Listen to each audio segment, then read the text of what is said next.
Hello, wonderful universe. It's Jennifer here at Eureka Astrology and Healing, and today we are going to be talking about the Gemini new moon. The Gemini new moon is going to be May 30th, 2022 at 6:30 a.m. Central Standard Time. So if you live in a different place, it might be a few hours off, so just remember that.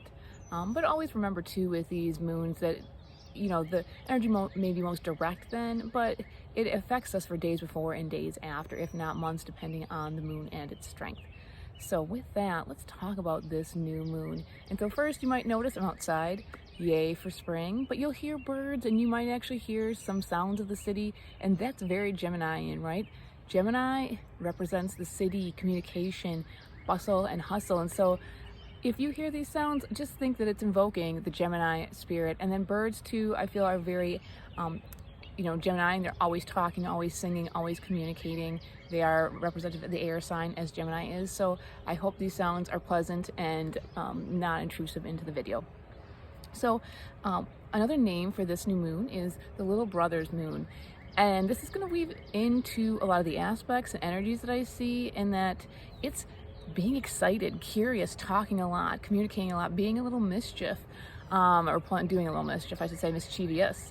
And Gemini is really good for that, right? It's got that youth, that energy, that vitality. And so in a lot of ways, I think it's really good to have this energy here and present, as things have been, I think, a little bit heavy and sometimes volatile. And so hopefully this new moon brings in a little bit of lightness, because there still are some aspects that are bringing up older and deeper themes that we've been dealing with for the last year, 2 years, 3 years, and sometimes even longer. So hopefully this brings in a little bit of play and joy. The one word of caution I would say is to make sure you watch your words, and this kind of comes in with the aspects. And so Jupiter is conjunct Mars in Aries. Woo! Now, I don't want to say let's have a fight or let's start a fight, but I mean, people could be more willing to jump into battle, and especially when it comes to what if their instincts are telling them, go do this, I need to do this now to protect myself or to get what I need. It might happen quick, and that energy is sextiling the new moon. And so in a way, like, hopefully people are speaking their needs and what they need to survive in a compassionate, kind way, and it's more harmonious. But I could also see it being really easy to be quick, like, oh, what, you think that? Nope, I need this now, and I am not tolerating this. And if words come to blow, it might happen. So just try and be cautious with how fast the words that are coming out of your mouth in situations are, truly, because they could be saying things that hurt other people and potentially yourself too in the long run. So speak your needs, but count to 5 at least, and then think, do I really need to present this in this way, or how can I speak clearly, accurately, and get my needs met? There you go, make it positive, right? Another aspect that we have going on here is also that Neptune in Pisces and Pluto and Capricorn are trining each other.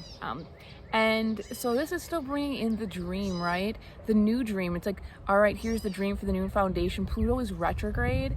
So Neptune is feeding into, it's saying, okay, you're reassessing, you're getting almost done with rebuilding and purging the old structure, especially the patriarchal structure.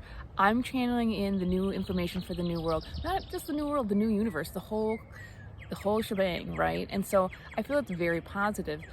On a more interesting note, it's really going to be the week before the new moon that it's going to be exact, but Venus is going to square Pluto.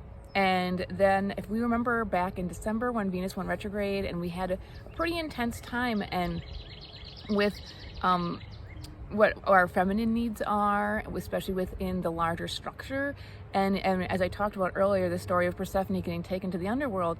So I feel like with Pluto going retrograde in Capricorn, it's going back into that story and kind of reassessing. It's also kind of saying, like, hey, I want to bring you back with me, Venus. I want to take you back.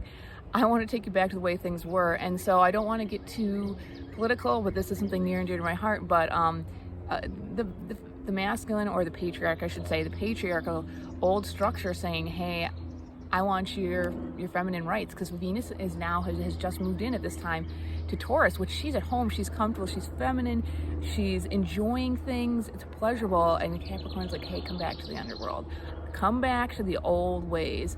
And Venus, though, is going forward. So I see a battle here, which we are playing out right now. Venus is like, no, I want to live in my feminine. I want to be myself and have rights to myself, right? My own sovereignty. And I value what I have and what I am.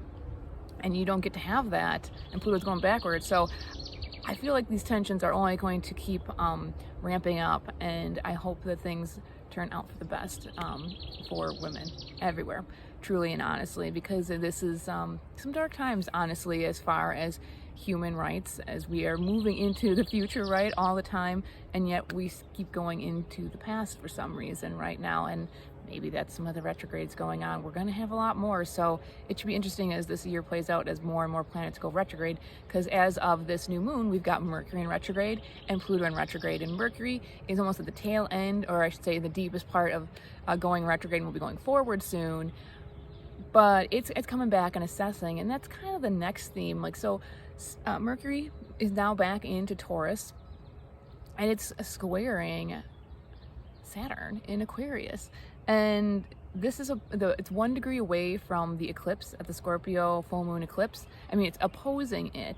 So, I mean, it's not directly on where the moon was at, but it was opposing that. And so Mercury is reassessing again, what do I need to bring with me? And that can be like the sense of value, money, things, skills, and then, you know, it's cutting it back, and it's actually trying to the Neptune. So Neptune's bringing in the dream and saying like, hey, yeah, you can do this with this or that, or you can have this, or you can't. You don't need that, right? It's okay. You don't have to take this with you. And then Saturn in Aquarius is like, yeah, but what are you doing to help the collective? What are you cutting back for? Not just for yourself, and maybe even the planet, but like the society. What's going on here? You need to be accountable to not just yourself and the very local, but the global. And, you know, Mercury's like, I'm thinking about it, I'm trying to do this, and Saturn brings in an extra sense of restriction. So like, we may feel some more restriction again in actual material, and also challenges in how we value our gifts and our skill sets. And so it's going to be a thought process, and so try not to get bogged down, try not to get depressed. Saturn can bring in a sense of depression, especially if you feel like things are dropping away materially, or how you feel about yourself. And there's a story trying to be created, a new story about new values, and that's really the positive part. Is like, it's saying cut back absolutely everything that you don't need, because you've got Pluto trining that Mercury, and that's saying, yeah, let it go, right? Let it go, because you are not going to grow if you don't let it go, because you're just carrying on to old things. And again, because it's Mercury, it's thoughts, right? Or maybe words, but very much more of a communicative action. And so those are some of the major things that I'm seeing right now. Again, like I said, Mercury has been really causing, it's been retrograde for a little bit now, and it's going to be going for a while later. I'd say quite distinct within the tech around the world, and I've seen a lot of loss too, and I think that's got to do with the eclipses. And so we're getting a little bit of a break finally with this moon, and getting out of the eclipses and the loss, which is really nice. I think it's definitely, those 2 weeks were really, really heavy. And like I said, that excitement of the new moon is there and present, and you know, like I said, it brings in a sense of wonderment and childlike charm, right? Like, oops, I did that, but oh, it's okay. And so that's one thing too that I wanted to bring up. Try to be kind to other people, because sometimes Gemini is the moon, right? The moon's there, our feelings and emotions. It's thinking about things, it's not feeling them so much. Or if it is, it's feeling them quickly, and it's moving on to the next thing, to the next thing, to the next thing. So try to be compassionate with yourself and others, and try to slow down, actually, because one of the cautions with all the air signs, when there's an energy of ruin, and especially because we've got the fire feeding into it, the Mars and the Jupiter, it's fast, fast, fast. Give me more information. I want to learn more. I want to do more. And just like moving on to the next, and the next, and the next, and to the shiny and the new, try to take a deep breath, ground, right? Be out in nature. And I mean, as you can see and hear, there's lots of sounds still of technology, but there's a grounding sense of, you know, greenness, the earth, the Taurus energy that we have present at this time, right? Because we have Venus, Uranus, and Mercury all still there. So ground, ground, ground, ground. And like I said, try to be kind, have some play. And I'm Jennifer at Eureka Astrology and Healing. If you like what I'm doing, hit like, subscribe, check out my website, eurekaastrologyandhealing.com. May the stars guide you and the plants ground you. Ciao for now.